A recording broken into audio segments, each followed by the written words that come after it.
Document लगता है आधार card, ये आपका होना चाहिए, जो तो सबका है। मेडिकल, आधार कार्ड, उसके बाद कंपनी आपका बनाएगा पीएफ और ईएसआई, ये सारा लीगल डॉक्यूमेंट है कोई भी आदमी को कंपनी में जाने के लिए। तो ये सारा हो जाने के बाद आपको क्या, वो कंपनी आपका गेट कार्ड बनाएगा, पास कार्ड।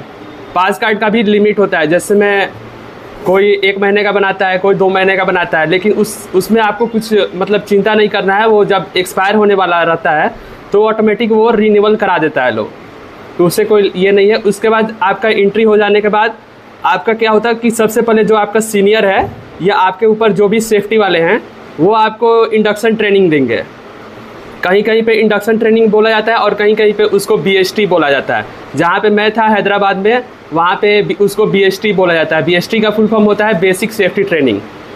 तो उसमें आपको बताया जाएगा कि कंपनी का यहाँ पे बेसिक जो क्या रूल्स है, क्या फॉलो करना है आपको, मतलब चलना है तो पाथवे जो पेडिस्ट्रियन वॉकवे होता है उसी पे ही चलना है। चलते चलते टाइम आपको ये फ़ोन यूज नहीं करना है। अगर आपका कोई इमरजेंसी है तो आपको वहाँ पे रुक के बात कर लीजिए, उसके बाद आप फिर अपना काम को कंटिन्यू करिए। और जैसे मैं तंबाकू ये सब अलाउ नहीं है कंपनी में, और कितना भी इमरजेंसी हो मतलब दौड़ना नहीं है कंपनी में। वो भी वहाँ का एक ऐसा नियम था कि आप कितने भी जल्दीबाजी में हो, कोई भी ज़रूरी काम है, लेकिन दौड़ना नहीं है। आप उसमें वो भी बोलता है कि आप वहाँ पे दौड़ सकते हैं जहाँ पे आपको ये लगे कि आप दौड़ सकते हैं तो किसी को बचा सकते हैं। अगर आप दौड़ के किसी को बचा सकते हैं तो वहीं पे आप दौड़ सकते हैं, वहाँ पे आपको कुछ नहीं बोला जाएगा। तो ये सब हो गया जनरल में। अब बात करते हैं कि उसके बाद आपको क्या करना है। तो सबसे पहले आप तो गए, आपका टीम रहेगा, सारा लोग सुबह में एक जगह इकट्ठा रहेंगे। तो आपको कोई एक टॉपिक पे टीवीटी देना रहता है। टीवीटी तो आप लोग दे रहे हैं ना। टीवीटी का प्रैक्टिस करते रहना है, क्योंकि टीवीटी आपको डेली हर नए नए टॉपिक पे देते रहना है, ताकि आपके वर्कर के पास ट्रेनिंग कार्ड रहता है। तो जो आप ट्रेनिंग या टीवीटी देंगे तो उसमें आपको एक फॉर्मेट रहता है पेपर, उसमें आपको रिकॉर्ड करना है और सबका नाम लिख के साइन लेना है। और वहाँ पे टॉपिक लिखा रहता है, डेट भी लिखा रहता है कि किस दिन आपने ट्रेनिंग दिया है।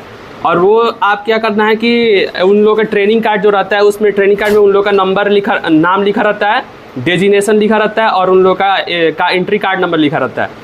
उसमें लिखा जाता है कि जैसे मैं हॉट वर्क का ट्रेनिंग आपने इस तारीख को दे दिया, अपना साइन कर देना है वहाँ पे। क्योंकि अगर हम लोग से जो भी अपर के सेफ्टी वाले लोग हैं वो आएंगे, जैसे मैं वो लोग काम कर रहा है हॉट वर्क का, तो वो हम लोग से जो ऊपर सेफ्टी वाले जो आएंगे तो वो चेक करेंगे कि आप अपना ट्रेनिंग कार्ड दिखाओ कि आप लोगों के पास ट्रेनिंग है कि नहीं, कि हॉट वर्क आप कर सकते हैं। अगर ट्रेनिंग नहीं रहेगा उसको तो वो तुरंत काम बंद करा देगा, बोलेगा कि पहले ट्रेनिंग दो, ट्रेनिंग कार्ड दिखाओ, उसके बाद काम स्टार्ट करो। तो ये हो गया टीवीटी और ट्रेनिंग का महत्व, मतलब इम्पोर्टेंस है ये।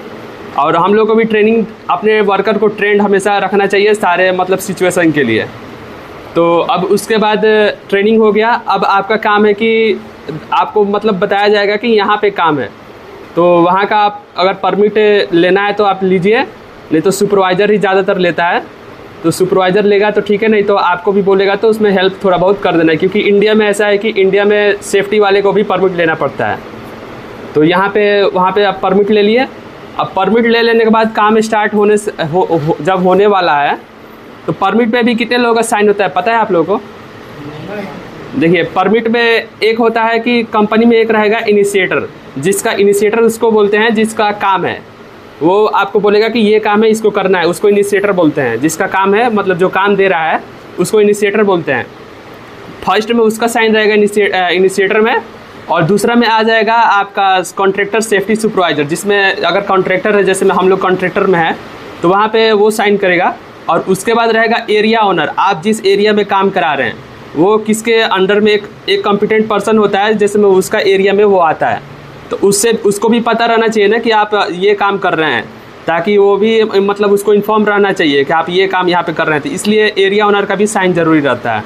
अब उसके बाद आता है कि सेफ्टी सीएमओ या सेफ्टी पीएनजी, जो मतलब जो भी अपर का है सेफ्टी वाला, उसका भी साइन वहाँ पे रहना चाहिए। तो इन लोगों का साइन वहाँ पे करके ही उसके बाद काम स्टार्ट करना है। तो ये हो गया। अब काम, जैसे में वर्कर काम स्टार्ट करने वाले हैं तो उसमें अब हम लोग का क्या काम है। तो जैसे में अगर हॉट वर्क कर रहा है वो लोग तो कटिंग करेगा, नहीं तो वेल्डिंग करेगा। हॉट वर्क में भी आप लोगों को पता होगा कि हॉट वर्क 2 तरह के होते हैं, एक होता है लाइट हॉट वर्क और एक होता है heavy hot work. Light hot work में हम लोग उसको बोलते हैं, जैसे में ड्रिलिंग करते हैं हम लोग तो उसमें स्पार्क नहीं निकलता है। अगर स्पार्क जो भी आप हॉट वर्क कर रहे हैं अगर उसमें स्पार्क नहीं निकलता है तो उसको लाइट हॉट वर्क में बोलते हैं। और कटिंग और वेल्डिंग में बहुत ज़्यादा स्पार्क निकलता है तो उसको हम लोग बोलेंगे हेवी हॉट वर्क। तो ये हॉट वर्क अगर हो रहा है तो सबसे पहले आपको हॉट वर्क स्टार्ट करने से पहले आपको वहाँ पे चेक करना है कि जो फायर एक्सटिंग्विशर रखा हुआ है उसका इंस्पेक्शन है कि नहीं। और उसके साथ साथ ये भी चेक करना है कि अगर ग्राइंडिंग या वेल्डिंग मशीन अगर वो लोग यूज कर रहा है तो उसमें देखना है कि ये दोनों मशीन का वीकली होता है, वीकली का चेकलिस्ट होता है इंस्पेक्शन का। तो उसमें डेली वीकली में सुपरवाइज़र या सेफ्टी सुपरवाइज़र का वो टिक करेगा जो यूज कर रहा है वो, और साइन लेगा हम लोगों से। तो वो चेक करना है वो है कि नहीं। अगर ये नहीं रहेगा तो कोई भी आएगा देखेगा तो वो बंद करा देगा काम। तो ये दोनों होना चाहिए। उसके साथ साथ उसमें ये भी हम लोग को देखना है कि अगर वो लोग हॉट वर्क कर रहा है तो वहाँ पे फायर वॉचर अवेलेबल है कि नहीं। और फायर वॉचर भी है तो उसको पास मेथड पता है।